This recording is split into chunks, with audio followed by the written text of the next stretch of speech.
ভারতীয় জনতা পার্টির সংকল্প পত্রে আমরা বলেছিলাম যে আমরা সরকার তৈরির পরে দ্রুততার সঙ্গে অন্নপূর্ণা যোজনা চালু করব এবং উপযুক্ত ব্যক্তিরা অর্থাৎ মহিলারা তারা ১,৫০০-এর বদলে ৩,০০০ টাকা করে পাবেন। প্রথম ক্যাবিনেটে এটা মঞ্জুরি দেওয়া হয়েছে এবং আমাদের প্রাথমিক ধারণা ছিল যে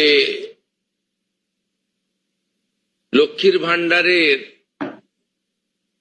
প্রাপকদের তালিকাটা ভেরিফাইড, কিন্তু আমরা ভুরি ভুরি অভিযোগ পেয়েছি যে ভোটার তালিকা থেকে নাম বাদ গেছে, স্থায়ীভাবে নাম বাদ গেছে এবং ট্রাইব্যুনালে বা সিএ তে অ্যাপ্লিকেশন করেননি এমন অন্তত ৩০ লক্ষের কাছাকাছি, অ্যাপ্রক্স বলছি, সংখ্যাটা আরো ক্লিয়ার হয়ে যাবে ফর্মগুলো ফেরত এলে, তারাও লক্ষ্মীর ভান্ডারের টাকা পাচ্ছেন। মূলত অভারতীয়দের,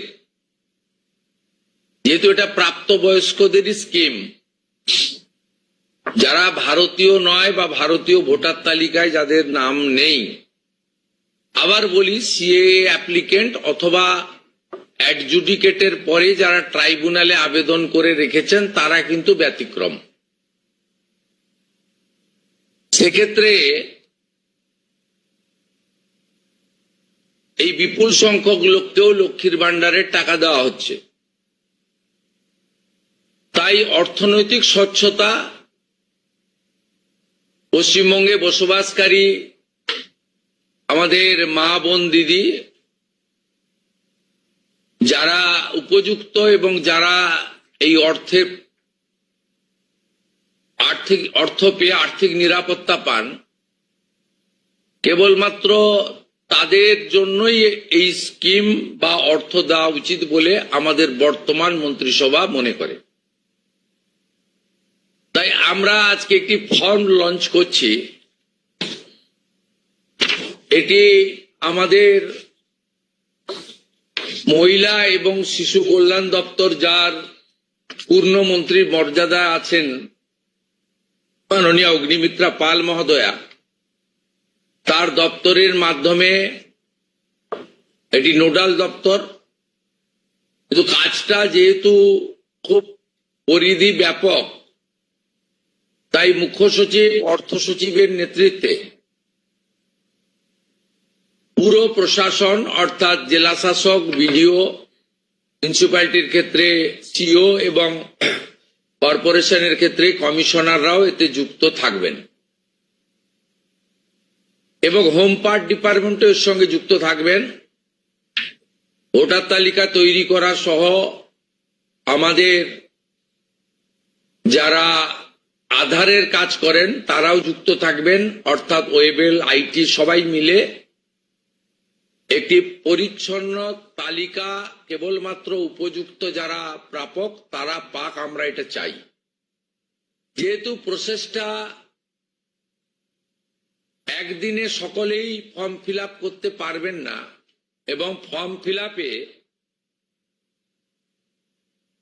একটু আমাদের ফর্মে আমরা একটু ডিটেলসে চেয়েছি, কারণ আমাদের সরকার অন্নপূর্ণা যোজনায় ৩,০০০ টাকাও দিতে চান এবং ফ্যামিলি ডাটাটাও সংগ্রহ করতে চান, কারণ আরো নানাবিধ কর্মসূচিতে আমরা এই পরিবারগুলিকে সহযোগিতা করতে চাই কেন্দ্রীয় এবং রাজ্যের বিভিন্ন স্কিমে এবং তাদেরকে সক্ষম করতে চাই। ইতিমধ্যে আয়ুষ্মান ভারতের ক্ষেত্রে আমরা যেমন বলেছি যে আয়ুষ্মান ভারতের রেজিস্ট্রেশন, এনরোলমেন্ট, পোর্টালে নাম নথিভুক্তকরণের প্রক্রিয়া যেমন আমরা শুরু করেছি, এবং জুলাই মাসে সম্ভাব্য আমরা কার্ড দিতে পারবো এবং 8 তারিখে ভারত সরকারের স্বাস্থ্য দপ্তরের সঙ্গে আমাদের আনুষ্ঠানিক মৌ হয়ে যাবে। ইতিমধ্যে আমরা ভার্চুয়ালি মিটিং করে 976 কোটি টাকা এই বর্ষে আমরা তাদের বরাদ্দ আমরা স্যাংশন পেয়ে গেছি। ঠিক সেক্ষেত্রে আমরা বলেছি যে যতক্ষণ না আয়ুষ্মান ভারতের প্রক্রিয়া কমপ্লিট হচ্ছে, স্বাস্থ্যসাথীর সুযোগ থেকে কেউ বঞ্চিত হবেন না। আয়ুষ্মান ভারতে যেমন যেমন এনরোলমেন্ট করে ফ্যামিলি কার্ড বা ইন্ডিভিজুয়াল কার্ড পাবেন, তারা স্বাস্থ্যসাথী থেকে বেরিয়ে যাবেন। এক্ষেত্রেও আমরা প্রথমে অ্যাসিওর করছি, তাড়াহুড়া করার কিছু কারণ নেই। একদিনে সবাইকে ফর্ম ফিল আপ করতে হবে। এখন 2,20,00,000 মতো পান, যার মধ্যে ভোটার তালিকা থেকে মৃত, ভুয়া, অভারতীয়, অস্তিত্বহীন এমন প্রায় 30 লক্ষ মতো লোকের নাম আছে। সংখ্যাটা কম বেশি হতে পারে, আমি টেন্টেটিভ বলছি। তারা যেমন পাচ্ছেন তারা পাবেন না, মানে আলটিমেটলি কমে যাবে।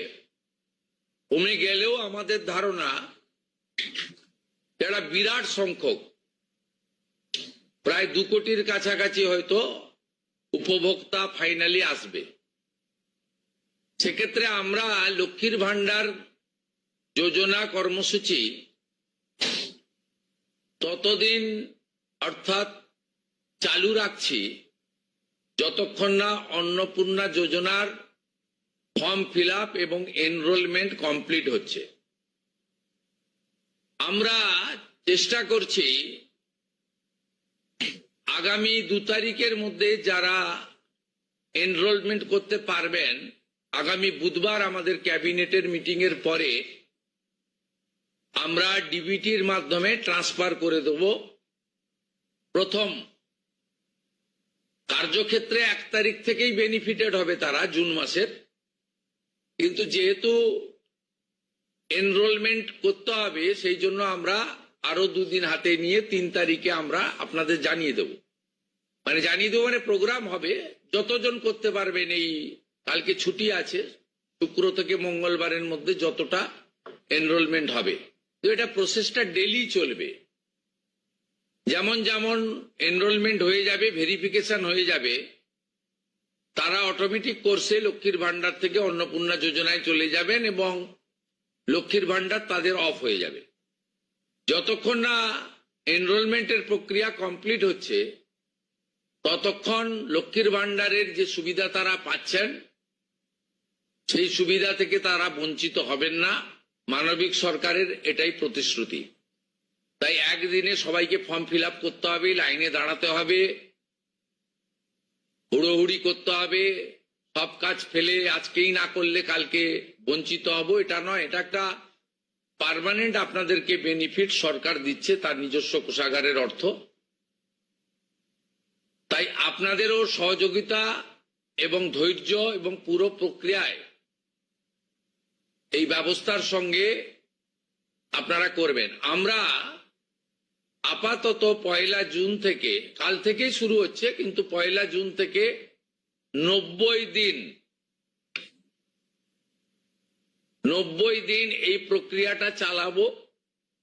কিভাবে হবে? অনলাইনে হবে, অফলাইনেও হবে।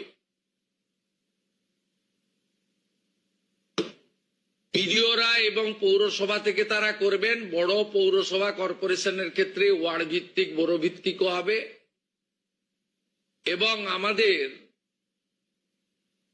পঞ্চায়েতের সঙ্গে যুক্ত আধিকারিকরা, সুপারভাইজার বা অন্যরা বাড়ি বাড়ি গিয়েও একটা 30 দিনের ড্রাইভ দেবেন। যারা অনলাইন বা অফলাইনে ফিল আপ করতে পারবেন না, তারা বাড়ি বাড়ি গিয়েও করবেন। মূলত আপনাদের একটা উদাহরণ দিই আমি। এই মুহূর্তে লক্ষ্মীর ভান্ডার পাচ্ছেন রাকিবুল শেখ, তার পিতার নাম মনসুর শেখ, তার বাড়ি হচ্ছে শিয়ালমারা, পোস্ট হচ্ছে বহরমপুরের রাদারঘাট। তিনি রাদারঘাট 1 নম্বর জিপি, তার এপিক নাম্বার হচ্ছে SAF 1242254। অর্থাৎ যে কর্মসূচি মহিলাদের জন্য, সেই কর্মসূচি তো ভেজাল এবং বেনজল ভেরিফিকেশন না থাকার ফলে ঢুকে বসে আছে। আমরা এই ফর্মে অনেকগুলি ক্লজ রেখেছি, খুব সিম্পল, এবং আমরা সহযোগিতা করব এবং বিডিও অফিস থেকে বিধায়কদের এই কাজে যুক্ত করা হবে। বিধায়করাও নিজেরা এটাতে নেতৃত্ব দেবেন। নবনির্বাচিত বিধায়কদের এটা একটি বড় কাজ, তারাও ফর্ম ফিল আপে সহযোগিতা করবেন সরকারের সাথে। আমাদের এই লঞ্চিং এর পরে বিডিওদের সঙ্গে ভার্চুয়াল কর্মসূচি রয়েছে, সেই কর্মসূচিতেও আমরা এটা বলবো। আমাদের যে জনকল্যাণ শিবির হচ্ছে 15, 16, 17, সেখানেও ফর্ম ফিল আপ করার বা সহযোগিতা করার, বা কেউ যদি কোনো একটি এই ফর্মের কোনো একটি ক্লজ বা কোনো একটি বিষয়ে তার কোনো কনফিউশন থাকে, সেটাও করতে পারবেন। আমরা এটাতে অন্নপূর্ণা যোজনার বেনিফিট যেমন দেব, তেমনি ফ্যামিলি ডাটাও সংগ্রহ আমরা এটাতে নতুন সরকার নতুনভাবে সংগ্রহ করতে চাই। আপনাদের সকলের সহযোগিতা প্রার্থনা করি। আমরা চেয়েছি রাষ্ট্রের মূল ধারার সঙ্গে যারা নাগরিকরা যুক্ত হয়েছেন তারাই বেনিফিট পাক। প্রথমত, যারা অতিরিক্ত ইনকাম ট্যাক্সের আওতার মধ্যে পড়েছেন তারা, অর্থাৎ এখন ইনকাম ট্যাক্সের সিলিং জানেন আপনারা, আমি আর উল্লেখ করছি না। সেক্ষেত্রে কোনোভাবে প্রকৃত প্রাপক ছাড়া যাতে না পায়, সকলকেই আমরা দিতে চাই। এবং যারা রাষ্ট্রের মূল ধারা, রাষ্ট্রের নীতি, রাষ্ট্রের নিয়ম ইত্যাদি মেনে যারা চলছেন, এ প্রকৃত ভারতীয় রাষ্ট্রবাদী এবং আর্থিকভাবে দুর্বল নারী শক্তি, মাতৃশক্তি, তারা যুক্ত হন, আবেদন করুন এবং আমাদের সহযোগিতা করুন। আমরা এই ফর্ম খানিক পরে ওয়েবসাইটে দিয়ে দেব। আমাদের মাননীয় মন্ত্রী অগ্নিমিত্রা পাল মহোদয়া এবং মাননীয় মুখ্য সচিব মনোজ আগরওয়াল মহোদয় পুরো ব্যবস্থাটাকে, প্রক্রিয়াটাকে সুন্দরভাবে পরিচালনার কাজ করবেন। একদিকে প্রশাসন, একদিকে জনপ্রতিনিধি। এবং এই কর্মসূচি, এই ফর্ম লঞ্চিংটা আমরা করলাম। আর আগামী সোমবার থেকেই আমাদের সরকারি বাসে মহিলাদের ফ্রি কর্মসূচি চালু হচ্ছে। আমরা এই ক্ষেত্রেও প্রাথমিকভাবে সমস্ত মহিলাদেরকে সুযোগ দিলেও পরবর্তীকালে এনরোলমেন্ট করে একটা কার্ড তাদের দিতে করব, কারণ যাতে এই লক্ষ্মীর ভান্ডারের মতো ওখানেও মহিলা ব্যতীত অন্য কেউ যাতে এই সুযোগের অসদুপায় ব্যবহার করে মিসইউজ না করতে পারে, সেটাও আমরা পরবর্তীকালে করব। আপাতত আমরা সেক্ষেত্রে সকলকে সুযোগ দিচ্ছি। এবং অন্নপূর্ণা যোজনা, যা আমাদের ম্যানিফেস্টো সংকল্পপত্রে ছিল, আমরা এটা লঞ্চিং করে দিলাম। ফর্ম ফিল আপে সহযোগিতা করুন এবং এই সুযোগ গ্রহণ করুন। প্রতি সপ্তাহে আমাদের মাননীয় মন্ত্রী অগ্নিমিত্রা পাল প্রেস ব্রিফিং করে প্রতি সপ্তাহে কতজন এনরোলমেন্ট হলো সেটা সাংবাদিক বন্ধুদেরকে জানিয়ে দেবেন। 3 তারিখে আমি এবং আমার অন্যান্য ক্যাবিনেট কলিগরা থেকে আমরা ট্রান্সফারের কাজ শুরু করব। তারপরে ঠিক 7 দিন অন্তর অন্তর মাননীয় মন্ত্রী তিনি প্রেস ব্রিফিং করে জানিয়ে দিবেন যে এত লক্ষ ভেরিফিকেশন হলো এবং তারা লক্ষ্মীর ভান্ডার থেকে বেরিয়ে অন্নপূর্ণা যোজনায় চলে গেল। আমার বিশ্বাস যাদের জন্য বা যাদের উদ্দেশ্যে এই কর্মসূচি, তারা এই কর্মসূচিতে উপকৃত হবেন এবং আমরা আমাদের দেওয়া কথা রাখতে পারবো। এই প্রক্রিয়াটা সম্পূর্ণ করার জন্য যে লক্ষ্যমাত্রা সময় আমরা দিয়েছি, হয়তো তার আগেই 1 মাসের মধ্যেই কমপ্লিট হয়ে যাবে। যেদিন কমপ্লিট হয়ে যাবে তারপরেই আমরা আপনাদের সামনে তথ্য ডাটা নিয়ে আসব এবং স্বচ্ছতার সঙ্গে আমাদের রাজ্য সরকারের ওয়েবসাইটেও আমরা সেটা তুলে দেব। আপনাদের সকলকে ধন্যবাদ জানিয়ে এইটা ফর্ম, এটা বিস্তারিত ওয়েবসাইটে দেওয়া থাকবে, হ্যাঁ, এবং বাংলাতেও থাকবে, ইংরেজিতেও থাকবে এবং কিছু বিশেষ এলাকার জন্য হিন্দিতেও থাকবে।